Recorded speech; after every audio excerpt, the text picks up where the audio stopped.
Hi, I'm Renee Washington, joined today by the women of Gotham FC for this edition of Walk in Her Boots presented by Johnnie Walker. Today's episode will be featuring Sinead Farrelly, so let's get right to it. First things first, coming off a 2023 NWSL Championship, the first for the club. Obviously, you guys then go on to start off the season winning the Women's Cup, getting some more hardware. How has it been so far with Gotham FC? What's it been like this season? Yeah, I think coming off, we had such a momentum of last year. And again, you come in with a lot of the same girls, a lot of new girls, and you're trying to figure out how to make it work. But I think we built a foundation last year, and obviously the club's been around for a long time, but I think there was something about the team that came together last year to win the championship. And then to win the Women's Cup in the beginning of this year, it's just kept the energy good, and it's kept people bought into what we're trying to do. And I think having that foundation feels really good to everyone to just build on, and to we want to keep going. It keeps you hungry for more. And I think that is so important to keep the aliveness and the passion within the team, training every day and just wanting to get more wins. And what do we do as a team together to get there?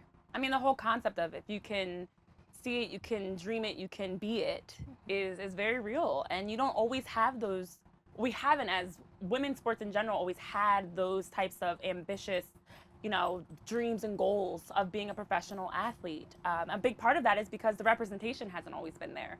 And we know how important it is to be able to have a space that allows you to authentically and unapologetically be yourself, be welcomed, feel like you can succeed. Sinead, how important is it to you to be able to now also be that for other people? So you see it, and now you can be that for the next generation of that role model for them to look up to and to aspire to one day be like you guys. Yeah, I think it's kind of crazy too. As you were talking, I was thinking about when, I was on my under-8 team and the World Cup, the '99 World Cup was going on, and you're watching these amazing women and they're your role models, and you see that it's possible, but it still seems so far out of reach, or you think it's going to look one way, and then you're in this position that you are now where you're number one seeing all the stuff that they had to do to fight for, and a lot of us that have been in the league had to fight for to get to where it is now and see the changes. But also staying with fans after, getting fan mail, hearing these little girls actually looking up to you and seeing you as role models. I think it's almost difficult for me to comprehend while I'm in it that I could be that for someone else. But that's why the fans are so important. It really reminds us why we're doing what we're doing and how we can be expansive for other people to see what is possible.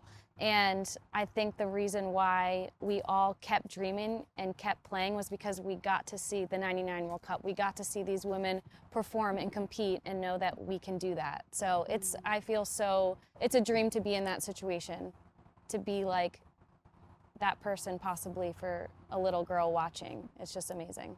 You obviously took time off from the NWSL, returned back with a whole new perspective, I'm sure, on life, on soccer, and to be able to be welcomed back. I remember those initial moments from the outside, the applause, the way that everybody warmly welcomed you back. I'm curious to know the emotion and just in that moment, if there's anything memorable that stands out to you the most in those early games back to the league after 7 years away that really jump out as that moment that was almost surreal of knowing all that you've done, all the work that you've done, all the hard days and the good days to get back to that spot in the league. What was one that stands out for you? Yeah, I think the moment that I really got to process everything was not till after we won, because I think it was you just have to keep putting one foot in front of the other once the season started.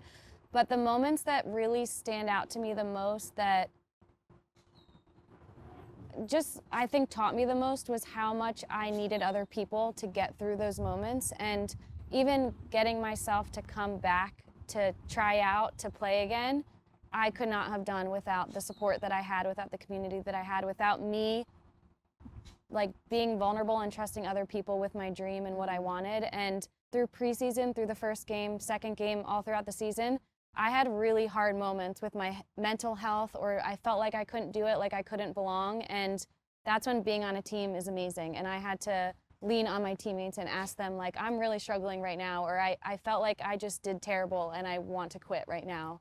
And they helped me, pushed me, told me to just keep going. We all have hard moments. And sometimes when you're in your own brain, you think that you're the only person that's ever gone through that, and you realize that like we all deal with that stuff all the time. And I just feel so grateful that I was on the team and people helped me, and I will just never forget that, because I've lived a lot of my life thinking I don't need other people and I want to do things on my own, and I do need other people, and it is because of other people that I am where I am today, and I get to see what I'm capable of because of others, because of community. And so I'm just so grateful to be in this environment with everyone, because it's the only reason why I even had that opportunity to do that.